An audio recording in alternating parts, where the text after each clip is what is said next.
the last civilian launch. Those beautiful spacesuits that Musk has. He took his flight suit, turned it into an EVA suit, put civilians in it. They've never been tested anywhere, but just put civilians in.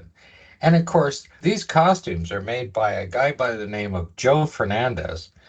He put kind of a motorcyclist helmet on the thing. And then he went out and when he was looking through the wardrobes around Hollywood, he found the old riding boots from James Bond, A View to a Kill. He took them right off of Jenny Flex. Those are the boots that they're wearing on there. And these guys went out and stepped out into 10 to the minus 8 or more in that beautiful spacewalk that they just did. Unbelievable. You know, what's Axiom doing? How many years have they been working, developing? How many times have they thrown out their design of their spacesuits? They got $3.5 billion going into designing a spacesuit for EVAs. But a Hollywood designer can just poof, there they are. Just unreal. It's the material, though. If they give the proper material to a designer, they build the suit. Who cares? But then again, it has to work. See, that's the thing. When Musk put those spacesuits into that chamber, he only got it to -4. So what good's that going to do when they're way the heck out there?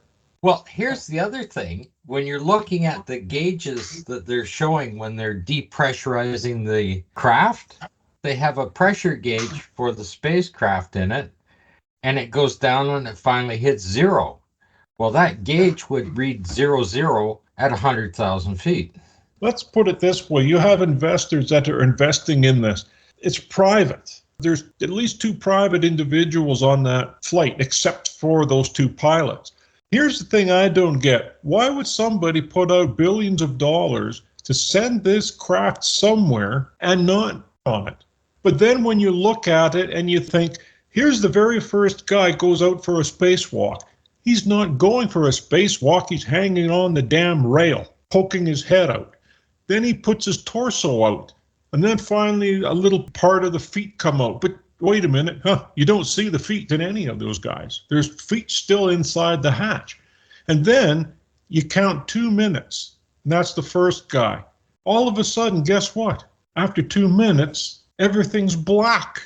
So now the rest of them get to go for their little excursion into the blackness of space where you can't see the Earth and you can't see stars and you can't see anything. And where are the stars? Where are the stars? They're in the shadow of the Earth. They should be seeing stars like crazy. Exactly. The other thing that gets me about these suits is that they put on, you can start to hear the airflow because they're so-called, they claim that they're pressurizing the suit.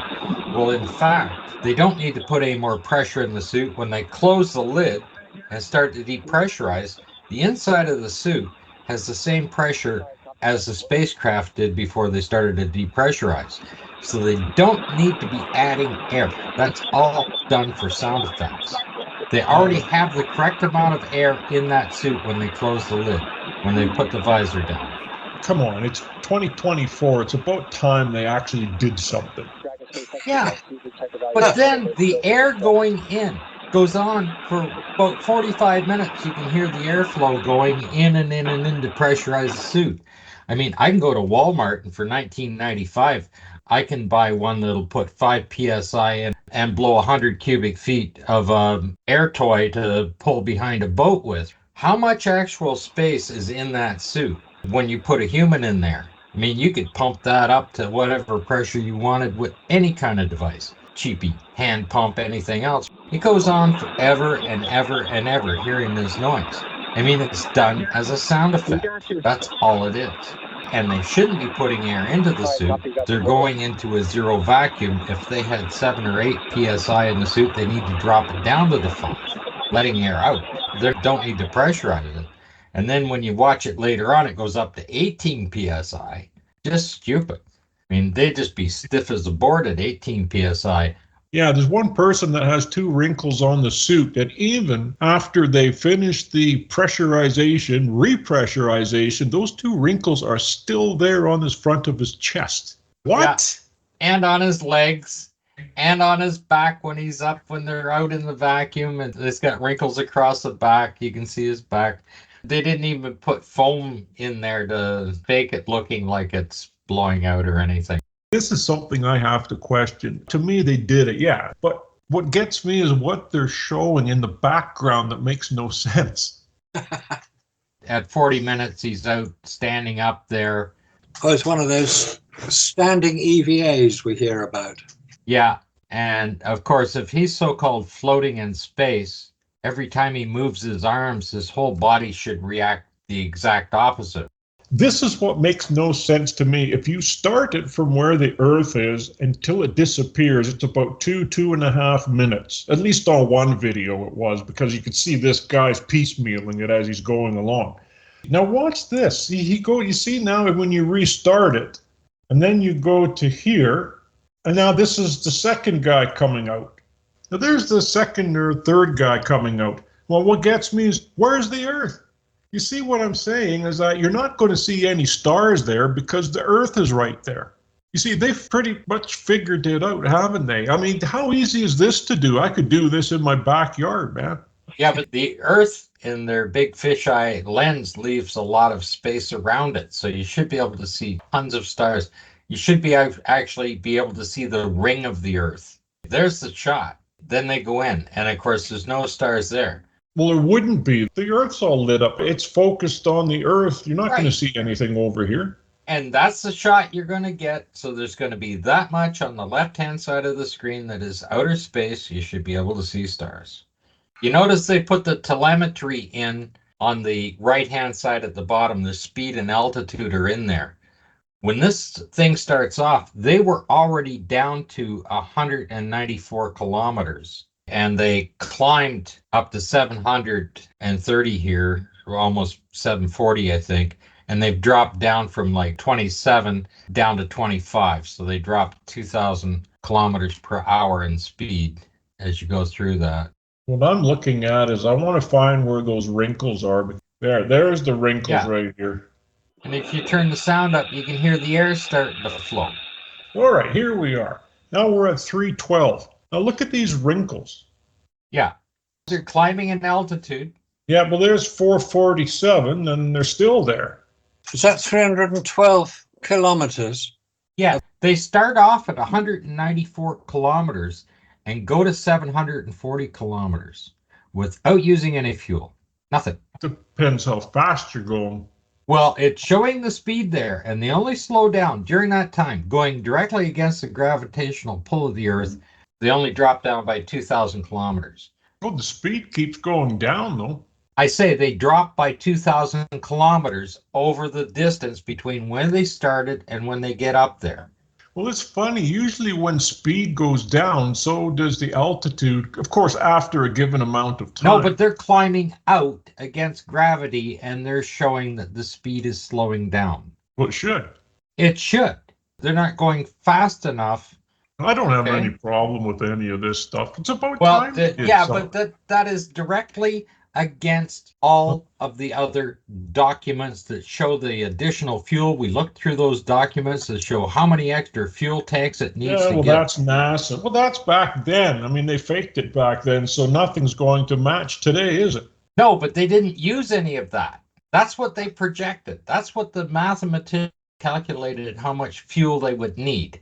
And that's what they're again predicting the amount of fuel, up to 18 bloody fuel tanks. Yet this thing can go up and down without any fuel in height. Yeah, well, what gets me is that they're not really walking. That's number one. And number two, they're 200 miles below the Van Allen belts, the first belt. Yes, Yeah. they never get to the belts. No. They keep trying to put it the way they advertise it. They did a spacewalk in the Van Allen belts. They were only at 700 kilometers, like 450 miles up, is what they claim that they were doing their spacewalk at. Well, that's not in the Van Allen belts. No. And the highest that they climbed was 1,400 kilometers, and you're still not in the Van Allen belt. And on top of that, they did this spacewalk, Marcus, Yeah. with a G3 solar storm. Not wise at all. Multiple solar flares all day long. These suits don't have any protection for that. You can physically see that they're not. They're made out of Kevlar and Somax, is what the designer is. There's no insulation. There's no circulatory system within it. They're not wearing a suit of any kind underneath there to circulate to keep the temperature under there. The gloves just slide on their hands. Just the gauntlets slide on. They're zippered up. And the boots slide on. Like I said, they took the boots from A View to a Kill. You see Jenny Flex in A View to a Kill. And that's basically what you got. Where are the locking rings to seal these things in? These gloves just slip on. They're just gauntlets that slip on. You compare that to what the ISS spacesuit is that they're working with.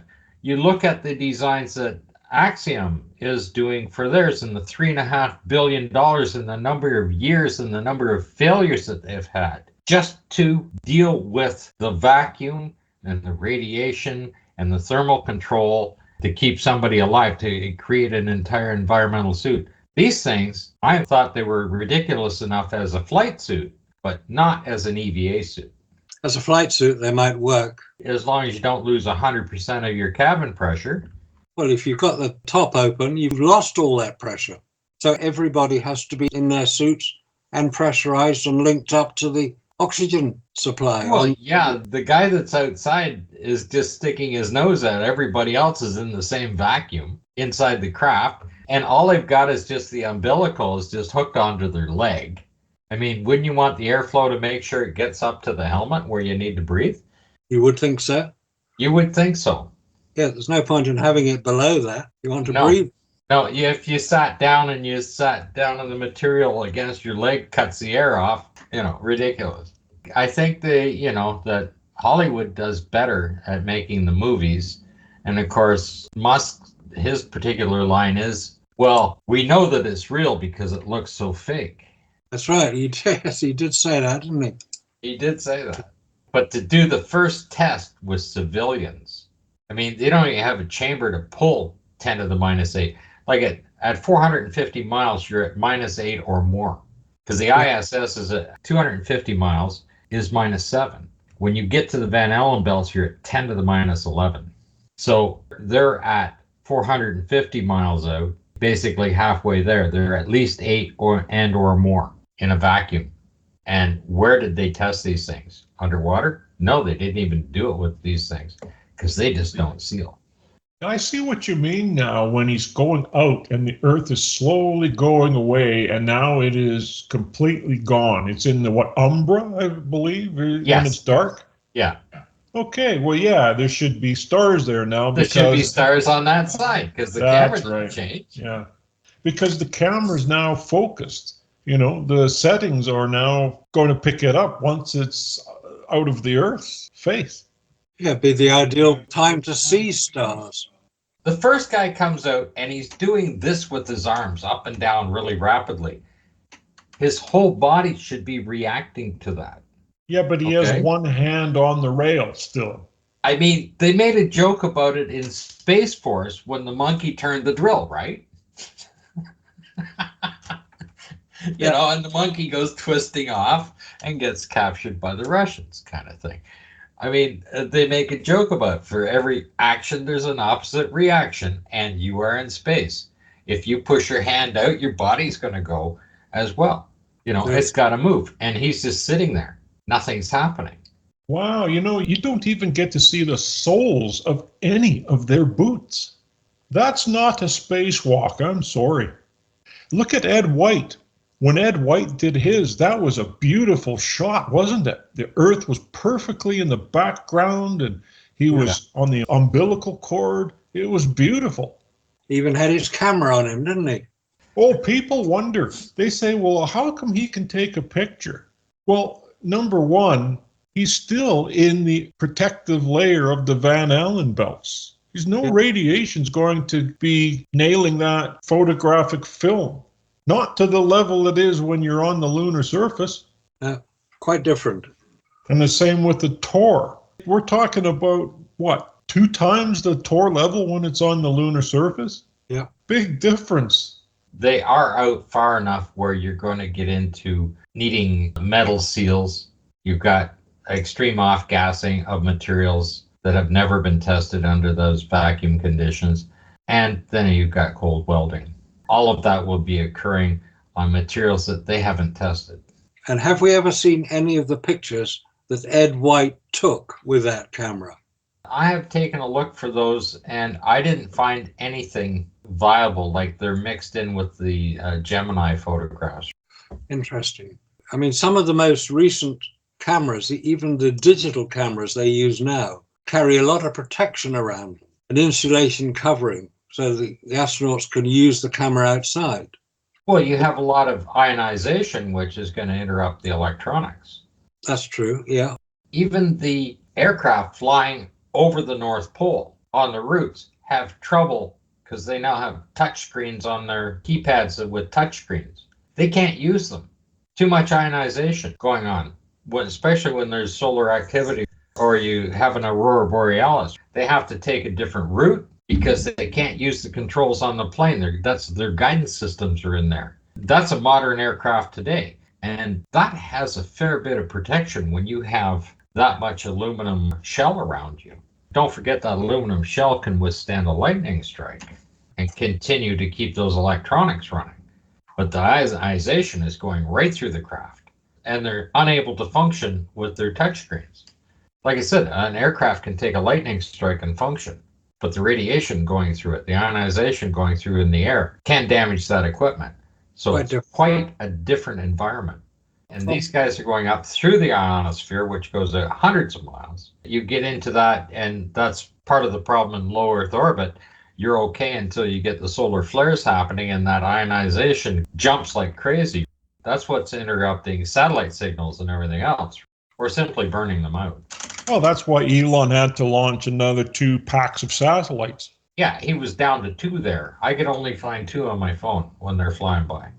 What is really strange to me about this is we were expecting to see a real spacewalk here. These guys out there, at least on some kind of a tether umbilical cord with the beautiful Earth in the background, but we didn't get to see any of that. Very strange. I mean, let's face it, look at the rocket launches in the 1950s that they made for these videos. Hollywood, when they were making all these trips to the moon, I mean, of course, they had to have a hat on, right? They had to have cigars or cigarettes. They had to be smoking those.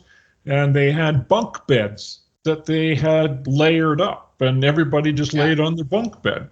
This is the one that has all of the extra fuel for the rockets, and this is the one we went through specifically on that, showing the number of people from 64 to 67, how many people they're going to have on the moon. This is all of the extra fuel after you reach low Earth orbit you need to go anywhere with, and it's showing it there. And be able to refuel. That's in the 50s. They're talking about refueling rockets to come back from the moon to escape the moon's gravity. They seem to do it all in one trip, one load. That's a lot of fuel. Another thing that really got me when I was doing this second video, here you and Randy are talking about this LRO and how it can take such beautiful, pristine pictures of the Tycho crater and all the ridges, and you could see the tiniest little rocks around the rims of the crater and all this stuff. And my God, you go to the LRO photos of the landers that are supposedly there, and you can't see anything. Yeah, nothing. This is crazy stuff, but look at how clear this is. Wow, look at that. Yeah, that's very clear. There's the one you were talking about, the London Eye. That's right. That's the London Eye.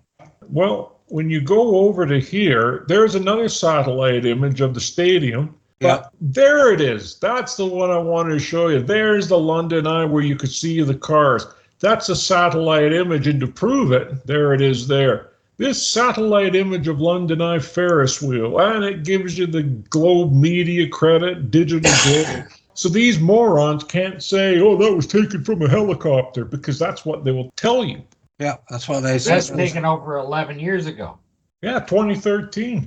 Just after the LRO stuff. Yeah, look at the people. You can see the people down here. Yeah, look at them all. There's the sunroof in this car right there. You can't see the lander properly. It's ridiculous. Well, look at the boats even. Look at this boat. That's a smaller boat compared to these ones. So why can't you see the lander? What's going on here? Exactly. Here's another one from the Fukushima. And you can You know, see there- people on the ground. Yeah, look at the sunroofs in these cars. Actually, look at this is even crazier. There's the front windshield. Yeah. Right there. Yes, you can see the people and their shadows on the ground. Yeah, there you go. Now you can see the windshields, for crying out loud. And those cars will be, let's say, much the same size as the main body of the lunar lander. I mean, with the legs extended, it's over 30 feet across, so it's a bit bigger than the car. And they're claiming that the resolution is 0.5 meters. Yeah, 0.5 meter. That's the same as they say the LRO is, 0.5 meter. Hey, look, and this is what you get. These are the ones from 2009, by the way. And it's in black and white. Oh, that was another thing that you mentioned. It's in color. Yeah, the Geo Eye 1 photographs are in color. And then you come to this. There's the famous one with 3 legs. Yeah. I don't even think it has 3 legs. I don't even know what the heck this is. Nah, that's just stupid. I mean, that shadow doesn't match it, does it? Look at it. There's no way that's the LEM. No, it isn't. Well, those deflectors that sit up there on the top of the second stage, that's what they're trying to show on there, but the legs aren't there. Like that one, the turret of stuff they put up in the shadow there, those are supposed to be the deflectors that come off the retros on the second stage. There's only one leg basically showing there. Well, if there's a shadow here, there's 1 leg, 2 legs, 3 legs. I mean, there's the strut there with the landing pad on it. Same with this. Same with this. That's what I it's see. shadow, but the image of it itself isn't there. No. And where are all the tracks that we keep hearing about? Where the Oh, yes. They had to re-groom it to do this particular thing. Yeah, it did. You've got that thing is 32 feet across to give a perspective of what the distances are. That machine is 32 feet across on the legs, and the flag would be within 75 feet because that's about as far out as they ever put a flag, was 75 feet. The first one is like 50 feet and it blew over, right? Yeah, look at all these boot prints all over the place here. Yeah, they'd certainly be visible if we see them in other pictures. There aren't any boot prints in that one. They haven't stepped down to it yet. Well, that's Apollo 11, isn't it, that picture? Yeah, that was the Chandrayaan, and they do claim it was Apollo 11. It says right up at the top there, Apollo 11 lander, Chandrayaan 2. Yeah, well, the whole area where they set out the experimental equipment is out one side, and then the camera's out the other side, and there's just massive footprints around the vehicle because they didn't go very far. This is Apollo 12. Says so at the top, Apollo 12. This, they say this is Apollo 11. So the surveyor hasn't even landed there. But not where Apollo 11 landed. No. No, And that's the kicker. Yeah, no footprints. A few other little spots around, but that is a weird shadow they've got there. Anyway, the Indian Space Organization didn't officially release that. That was a screen grab off a PowerPoint presentation. In the comments section, those guys, I don't know who it was, but they're telling you that you're wrong, that this was not off of a PowerPoint presentation. And he left a link in there to go look. So I don't know. I claim that was from the PowerPoint. Well, that was what Jared White had identified. That's where it came from, his research into that particular image. And he said that it had not been officially released under the name of the Indian IRSO, something like that, Indian Space Research Organization, ISRO. If you can zoom in that far without it just pixelating out, I don't see any footprints anywhere. No. That doesn't even look like the top of the vehicle with the separation on there because there's no foil, number one. You can see the foil. Oh, good Lord, what's all this? Yeah, but it's got to be gold. This is black and white. Doesn't matter which way you turn it. I mean, you can really zoom in good. That's not the LEM, I'm sorry. No, there's a whole hunk missing out of the, like right there on the right-hand side. That's just a rolled up whatever, right? That's just a big hole in it. They just rolled up some foil and threw it on the ground. Well, whatever it is, it's not the LEM. Well, considering the other shots that you could see with you could hardly see the vehicles anywhere because they're just dropped in there, but the footprints were just clear as hell, and so are the rover tracks. You'd have to see some activity around this thing. Somebody just put this together as a Photoshop piece of crap. Yeah, that's pretty sad, isn't it? Yeah. Well, they do that to confuse people and cause controversy, and NASA's not going to stop that because they want all the advertising they can get, positive, negative. They want to see us go out there and do something really stupid, but we're not doing that. No, we're not doing that. We research it and make sure we know what we're talking about before we present it. And we're using their photographs, their documents, their videos, and their statements. And we're showing the inconsistencies. And the unexplained details. Yeah. And the anomalies. Interesting that people get so exercised when we start talking about these things which don't align with their belief system. So sorry guys, if we don't align with your belief system, maybe you should have a look at it, see if it's correct. We need to discuss our viewers, and we should thank our viewers for patronizing our videos. But at the same time, we are aware when we see a troll out there.